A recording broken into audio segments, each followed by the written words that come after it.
I just heard my first political ad of the year and it went a little something like this. Aren't you tired of this really old person? Here's a totally out of context quote from them about a hot button issue. This other really old person would never do that. Here's a few random things they did to make them look as good as possible. You should vote for them instead. And this was followed, of course, by another ad, but the hero and villain switched roles. This is only the beginning. So it's 2024, a US presidential election year. I'm sure you'll be bombarded with political ads soon if you haven't already. And at the time of researching and recording this video, Bitcoin has tapped all-time highs, which was not on my Q1 2024 bingo card. So this got me thinking, do elections have any effect on the price of Bitcoin, or is this just all in my head? Despite the volatility in price historically, Bitcoin has been one of the best performing assets, if not the best performing asset of our lifetime. And now we have 3 US presidential election cycles and price data points to compare against each other. Is there something we can use to get an edge during this next leg up? I was curious, so in this video, I'll share with you my findings. But I will also give you the raw data from the overall markets on what does directly correlate to Bitcoin bull runs. I'll show you how based on that data, this leg up for Bitcoin is different from every other bull run, so that way you're not caught off guard in case things don't play out like they have in the past. So Bitcoin was created in 2008, but first started trading on an exchange called Mt. Gox in 2010. And looking at the price chart, it was trading under $1 and rose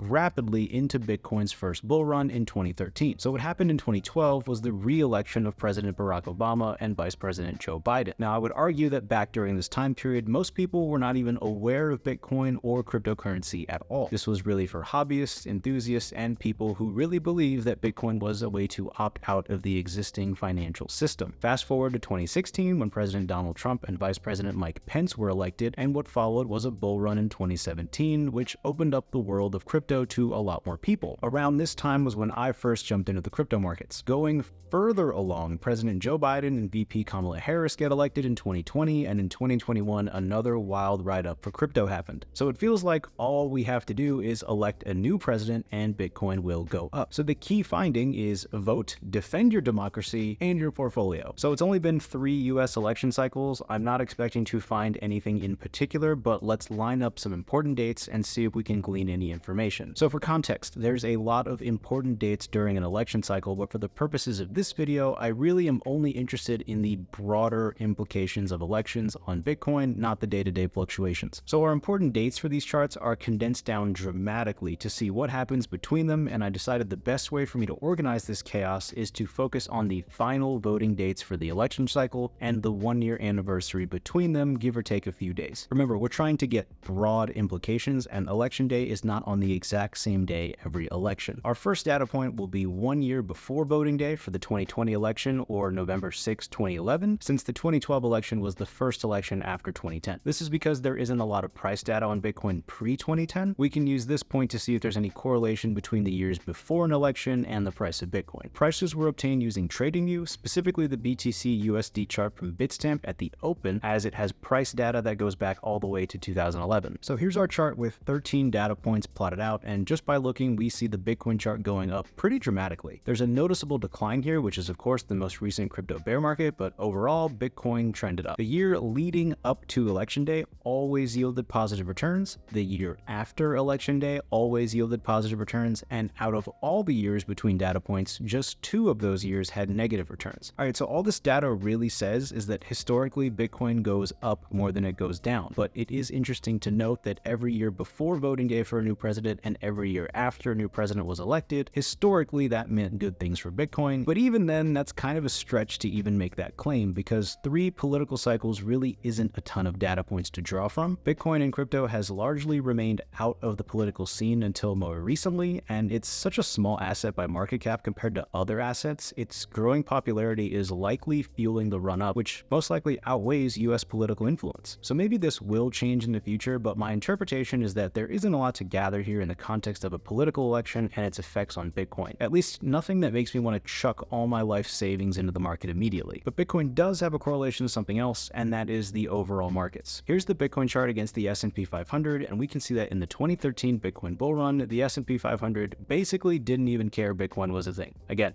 super early days for Bitcoin. In the 2017 run, we can see a little bit more of a correlation, and in 2021, same thing. Generally speaking, the two assets moved up, and here today, we see both trading at the top of their charts. Here's the NASDAQ against Bitcoin, and we can see a similar pattern appear just like we did with the S&P 500, with both charts looking relatively similar in price action, especially in later years. And here's the Russell 2000, which measures small cap stocks, not just big tech and top 500 companies by market cap. And again, similar historic trends, but we deviate right here. And this is where the warning comes in. No one knows exactly how high Bitcoin will go. The 4-year cycle theory is just a theory. In addition, the stock to flow model may or may not be correct. Time will tell. But objectively, every time Bitcoin had a bull run, this correlated to a time where interest rates were low, and all three, the S&P 500, the NASDAQ, and the Russell 2000, were doing well as well. Today, the push upward in markets is largely concentrated in a few companies, so the Russell 2000 is being left out of the party to some degree. On the other side, though, Bitcoin ETFs were just approved, and large amounts of Bitcoin are being bought up, and this probably explains why Bitcoin is seeing such a massive run-up pre-halving, which historically, the price run-up happens after the halving. So from what I gathered, the most bullish thing that could happen is the Fed lowering rates, allowing for more risk in the markets and more money to flow from bonds and treasuries into equities, and some of that will likely flow into alternative assets like Bitcoin and altcoins. Of course, anything could happen, and if you look hard enough, I'm sure you could find a graph that says when the Fed cuts rates, the market tanks. So bottom line, there isn't a direct correlation to US presidential elections and the price of Bitcoin that's extremely obvious, but overall markets do show us some patterns worth noting, and maybe all of our returns are dependent on interest rates. No one, including myself, knows what's going to happen, but I think it's going to be a wild ride either way. Nice to see some green on the board after years in a crypto bear market. Congratulations to the holders. My name is Raj. If you found this video valuable, be sure to let me know by clicking the like button, subscribe for more content. Good luck in the markets, and I'll see you in the next video.